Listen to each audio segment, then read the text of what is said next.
every great person in history knew this. Whether it was Mahatma Gandhi, Martin Luther King, the Wright brothers, Joan of Arc, they all had a vision. Couldn't see it, couldn't smell it, couldn't taste it, couldn't feel it, but it was alive in their mind. It was so alive in their mind that they began to live as if that future reality was happening in the present moment. So here's my question. Can you believe in a future that you can't see or experience with your senses yet, but you've thought about enough times in your mind that your brain is literally changed to look like the event has already occurred? The latest research in neuroscience says you can change your brain from living in the past to living in the future.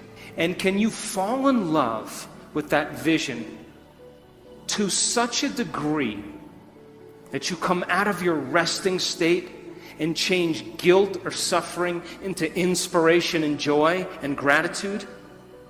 To such a degree that your body, as the unconscious mind, does not know the difference between that external event and what you're creating internally, so that your body believes it's living in that future in the present moment, and you begin to signal new genes in new ways to change your body to look like the event has already occurred. The latest research in epigenetics says you can change your body by thought alone. Now reason this with me. If there's physical evidence in your brain and body to look like the event has already occurred, your brain and body are no longer living in the past, they're living in the future. And you will walk right into your vision, something new you wanted to experience. And the moment you started thinking about this experience, the moment you started contemplating this potential reality, you turned on a part of your brain called the frontal lobe, the crowning achievement of the human being. It's 40% of your entire brain. It is the creative center. And it has connections to all other parts of the brain. And the moment you said, what would it be like to be a leader? What would it be like to be successful? What would it be like to have this vision come true? The moment you asked that open-ended question, you turned on this part of the brain. Because the rest of the brain is just a bunch of automatic programs. And now the frontal lobe, the creative center, wakes up. And it has connections to the entire brain. It's the CEO. It's the boss. It's the symphony leader of the brain. And the moment you get creative, the frontal lobe begins to select different networks of neurons that are stored in your brain from things you've learned or experienced. And as you begin to think a what-if question, it begins to select these different networks and begins to seamlessly piece them together, and making your brain fire in new sequences and in new patterns and new combinations. And whenever you make your brain work differently, you're changing your mind. Because mind is the brain in action. Mind is the brain at work. And the moment those neurons fire in tandem, you get a picture in your mind, a hologram, a vision. For those people who are passionate, that thought that they're thinking begins to create an elevated emotion. They become inspired. They feel enthusiastic. They become passionate. They started to open their hearts. And all of a sudden, they're combining a clear intention with an elevated emotion. And it's the combination of a clear intention and an elevated emotion in our research over and over again that proves then the person now is changing fundamentally, changing biologically, changing internally. And their brain and body are moving from living in the past into living in the future. When you do that, when you had that moment, you came out of your resting state, and then you started to write down all the things you were going to do to get to that vision, all the choices you were going to make, all of the experiences or goals you wanted to achieve, and all of the emotions and the joy you would feel. And when you were doing that, you were setting your sights towards that destiny.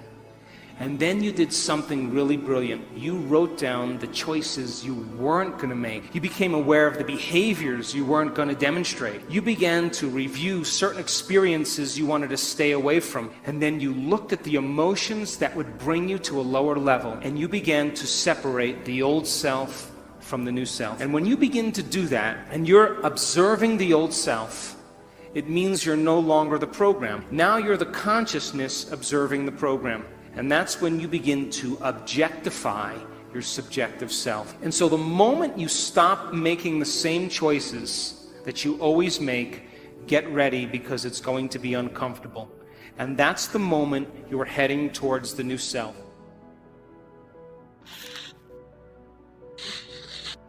If you can linger without a name, without a face, without a gender, without your pain, without your disease, without all the relationships you have, without your past or your predictable future, it makes sense then that the longer you linger in the unknown, where all possibilities exist, by very theory, the more you would create new possibilities in your life.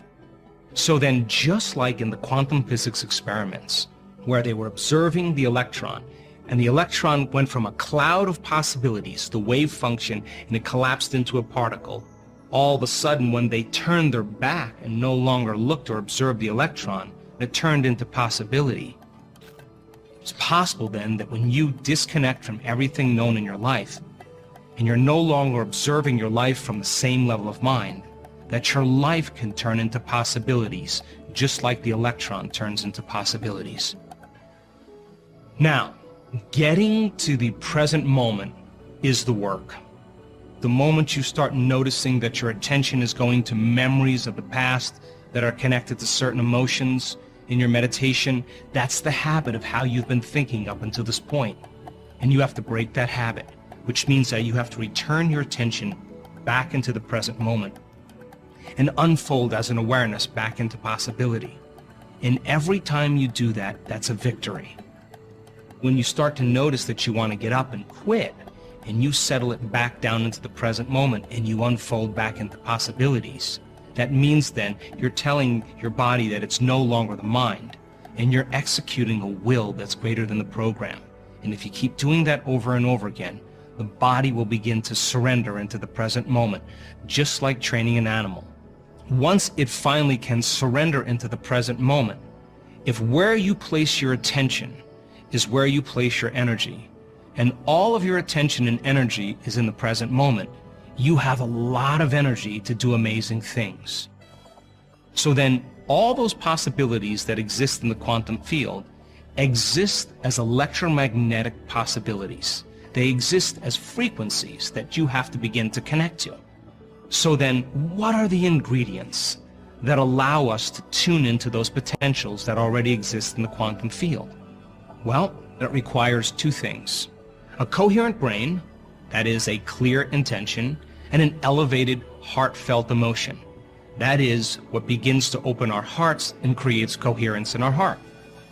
So then if you are disintegrated in your brain, and that you have incoherence in your brain, and you haven't trained your heart to begin to become more orderly and produce a powerful magnetic signature, then you can't read information or broadcast frequencies into the field.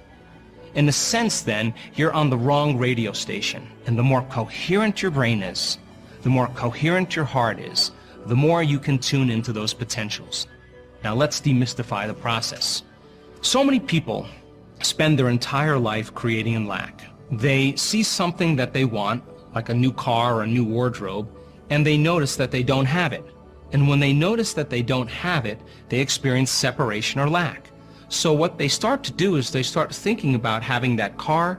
They close their eyes, and in a period of time, they start seeing themselves actually driving the car. But when they open their eyes and they realize that the car hasn't manifested, they start experiencing more lack. So then they try harder to get it. And how do they try? They force, they wish, they control, because they're matter trying to change matter. Once you begin to open your heart, once energy makes it to this center right here, this is our connection to the unified field. This is the center we create from. This is the center of wholeness or oneness.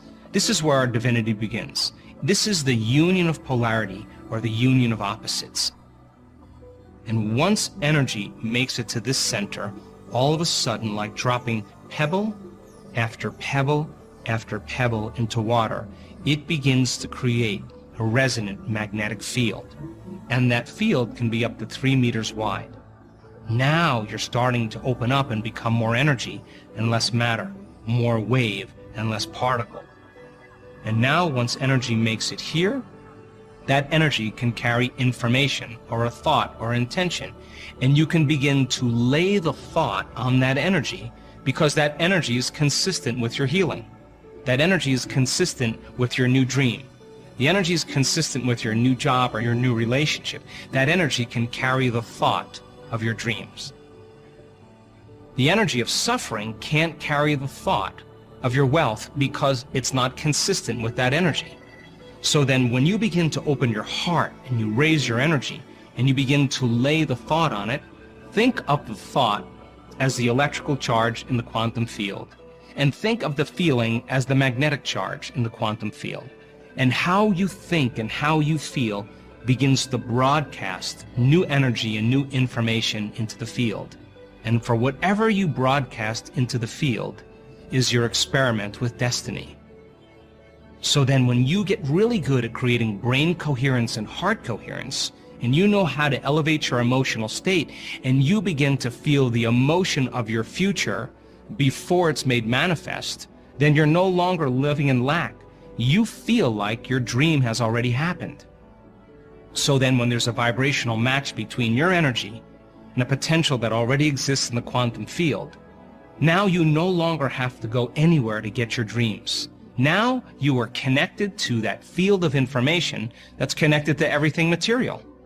And when there's a vibrational match between your energy and that potential, now all of a sudden you'll begin to collapse time and space, and you'll begin to draw the experience to you. And now you no longer have to go anywhere to get it. You are the vortex to your creation. So think of it like this. The thought sends the signal out, and the feeling draws the event back to you. So if you're intending on having a future, and you're waiting for the experience to happen so you can feel the emotions of your wealth or of your freedom, of your new relationship, then you're sending the thought out, but you're not drawing the experience back to you. So here's a great example. The HeartMath Institute did a novel study where they took a group of people that were expert prayers, and they set 3 vials of DNA in front of them. And they said to them, now listen, with all of your intent, we want you to see in your mind the DNA winding or unwinding, and just keep visualizing it winding and unwinding. That's the concept of the mind. They did it over and over again, and they checked to see if the DNA was changed in any way. And at the end of the experiment, the DNA was never changed. Intention did nothing to affect the DNA. So then they said to them, okay, now open your heart, create heart coherence, and just generate that signal out into the field, and let's see if that energy begins to affect the DNA. At the end of the experiment, they checked the DNA, and there was no change in the DNA. But when they said to those people, now we want you to see the DNA unwinding, and we want you to open your heart and give thanks that it's actually unwound before it occurred. The moment they combined that clear intention with an elevated emotion, more than 20% of the DNA unwound at a remote location. The thought sends the signal out, the feeling draws the event back. Or better yet, as you begin to open your heart and broaden your field, that energy is the handmaiden, or it's the carrier of that thought, and now you can begin to affect the nature of reality. So a fundamental question is, what are you broadcasting on a daily basis? If you finish your meditation and you combine a clear intention with an elevated emotion, and your heart is open, and you feel connected to the energy of your future, it's your job to maintain that modified state of mind and body your entire day. And if you can, get ready. Something unusual is going to happen in your life. And it's going to come in a way that you least expect, that surprises you and leaves no doubt that it's come from your connection to the field. And you won't be able to predict when it's going to happen or how it's going to happen, because if you're looking to predict it, You're laying down a known over an unknown. You have to live in the realm of possibility, in a new state of being. And the moment you say, I got frustrated because of a coworker, I got angry because I was in traffic, and you disconnected from the energy of your future, now you're back to the energy of your past, and don't expect anything to change in your life. So then our job then is to be able to regulate the state with our eyes open as well as our eyes closed. And the side effect of this, when done properly, are those synchronicities, are those serendipities, are those coincidences that are beginning to come to us. And we no longer have to go and get it now. We are now a vibrational match with everything between now and who we are in our future. And now we are collapsing our future and bringing it towards us.